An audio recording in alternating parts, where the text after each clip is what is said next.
प्रतीक्षा। शहर के बड़े डॉक्टर्स में एक डॉक्टर दीपक का मेडिक्योर हॉस्पिटल है, जिसमें अपॉइंटमेंट लेने के लिए कम से कम एक हफ्ते पहले से लाइन लगानी पड़ती है। तब जाकर उनका एक हफ्ते बाद का अपॉइंटमेंट मिलता है। ऐसा नहीं कि डॉक्टर अपना रुतबा दिखाने के लिए ऐसा करते हैं, बल्कि भीड़ बहुत होती है। एक वजह और भी है, वो है उनकी फीस। शहर के जितने बड़े डॉक्टर हैं उनमें सबसे कम है, और उनको सबसे अलग करता है वह है उनका मरीज के साथ मिलनसार व्यवहार। अगर थोड़ा कम बीमार व्यक्ति हो तो लगता है उनसे पहली मुलाकात में ही बिना दवा के वह ठीक हो जाएगा। वह बहुत अपनेपन से मरीजों से बात करते हैं। आज भी रोज की तरह प्रतीक्षालय में तमाम मरीज अपने अपॉइंटमेंट की तारीख लेने के लिए बैठे हुए हैं, और डॉक्टर साहब अपने केबिन में मरीजों को देख रहे हैं। उनकी टेबल के कोने की तरफ एक टीवी चल रहा है, जिस पर बाहर के कैमरे से चित्र आ रहे हैं। वो उस पर भी बीच बीच में नजर डाल देते हैं। तभी अचानक उनकी नजर स्क्रीन पर गई और वह वहीं पर रुक गए। तुरंत उस चित्र को रोका और जूम वाला बटन, जिससे चित्र बड़ा हो जाता है, उस बटन को दबाया। सामने एक चित्र आया जिसमें एक बूढ़ा व्यक्ति दीवार के सहारा लेकर बैठा हुआ है। उसके पास ही एक व्यक्ति और भी बैठा है, शायद उनका बेटा है या कोई और भी हो सकता है। डॉक्टर दीपक ने उस बीमार व्यक्ति को बड़े ध्यान से देखा और देखते देखते उनके चेहरे के भाव बदल गए। उनके माथे पर रेखाएं सिकुड़ गईं, लेकिन चेहरे पर प्रसन्नता और बेचैनी एक साथ आ गई। इस विरोधाभास को सामने बैठे मरीज और उनके सहायक ने भी महसूस किया। और ये क्या, देखते ही देखते वह अपनी कुर्सी से उठकर खड़े हो गए। पास में बैठे उनके असिस्टेंट डॉक्टर उनके इस तरीके से खड़े होने पर परेशानी के भाव में उनको देखने लगे, लेकिन उन्होंने जल्दी से सामने बैठे मरीज को दवा लिखी और तुरंत दरवाजे से बाहर निकलकर सीधे प्रतीक्षालय में पहुंच गए। वहां पहुंचकर उनकी आंखें उस बीमार व्यक्ति को खोजने लगी, जिसे उन्होंने अपने केबिन से देखा था। अचानक सामने दीवार के सहारे अधलेटे व्यक्ति की तरफ वो बढ़ गए। उनके पीछे डॉक्टर्स और नर्स का पूरा समूह था। वो सभी बिना जाने समझे, लेकिन सब जान लेने की उत्सुकता के साथ वहां उनके साथ थे। उन सब के मन में उस व्यक्ति के बारे में जानने की जिज्ञासा थी। कौन है ये? क्यों डॉक्टर दीपक इस तरह अचानक वहां आए? ये व्यक्ति को देखकर ऐसा तो नहीं लग रहा कि वो डॉक्टर के कोई सगे संबंधी हो। फिर कौन है ये? अनेक प्रश्न कीड़ों की तरह सबके मन में कुलबुला रहे थे कि तभी सबके मुंह आश्चर्य से खुले रह गए जब उन्होंने देखा कि डॉक्टर दीपक उस बूढ़े व्यक्ति के पास बैठ गए और सहारा देकर उठाने लगे। ये दृश्य देखकर सबको बिना कुछ जाने भावुक कर देने वाला था। तभी नर्स और वार्ड बॉय ने पहुंचकर उनको उठाया और व्हील चेयर पर बैठा दिया। डॉक्टर ने अपने केबिन में पहुंचकर उनकी बीमारी पूछी। जैसे हर मरीज की एक एक बात पूछकर तब दवा या जो जांच के लिए कहना होता है बताते हैं, वैसा ही आज उस मरीज के साथ भी किया। फिर वृद्ध मरीज से पूछा, आप कहाँ रहते हैं सर?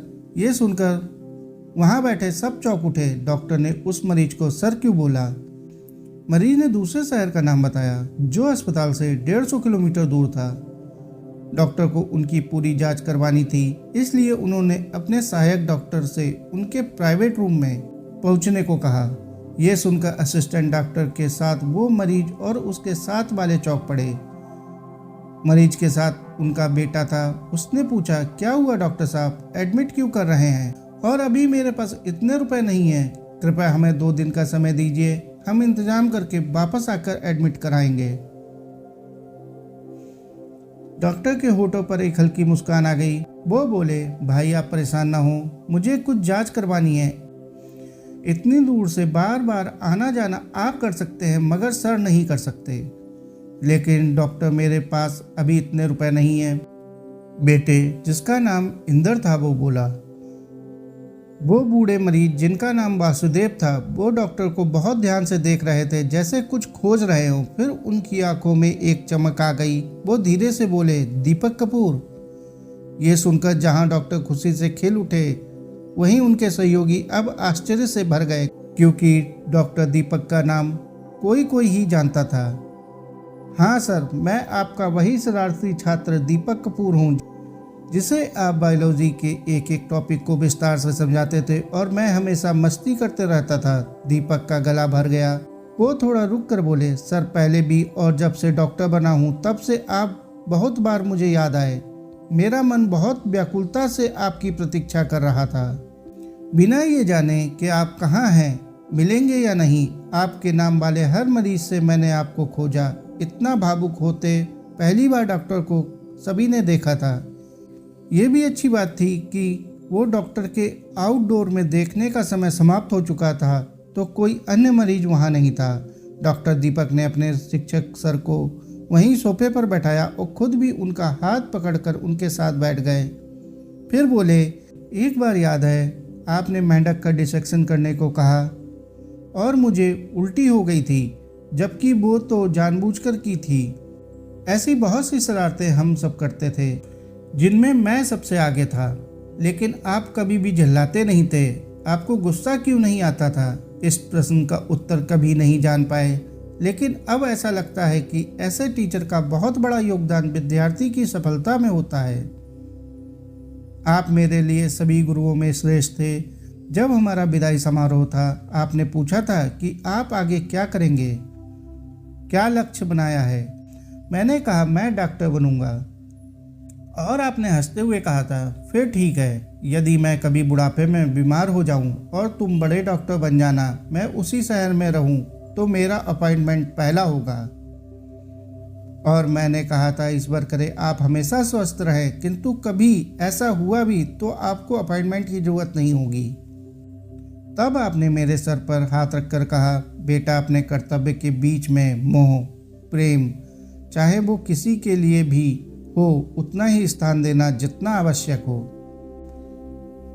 डॉक्टर दीपक बोलते बोलते भावुक हो उठे। उनकी आंखों की नमी को वहां उपस्थित सभी लोगों ने महसूस किया। डॉक्टर दीपक मुस्कुराते हुए बोले, आज आपको सामने पाकर मेरी प्रतीक्षा समाप्त हो गई।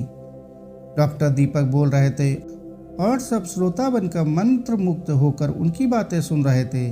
नर्स सविता तो रोने लगी। ऐसा लग रहा था जैसे कृष्ण और सुदामा मिले हों, वैसे ही, लेकिन मित्र नहीं बल्कि उनके प्रतिरूप गुरु और शिष्य मिल रहे हैं। डॉक्टर खुश थे। उनकी आंखों से खुशी के आंसुओं की अविरल धारा बह रही थी। आज उनकी प्रतीक्षा पूरी हुई थी। साथियों, कहानी को अंत तक सुनने के लिए आपका बहुत बहुत शुक्रिया। कहानी अच्छी लगी हो तो कहानी को लाइक और चैनल को सब्सक्राइब कर लें। धन्यवाद।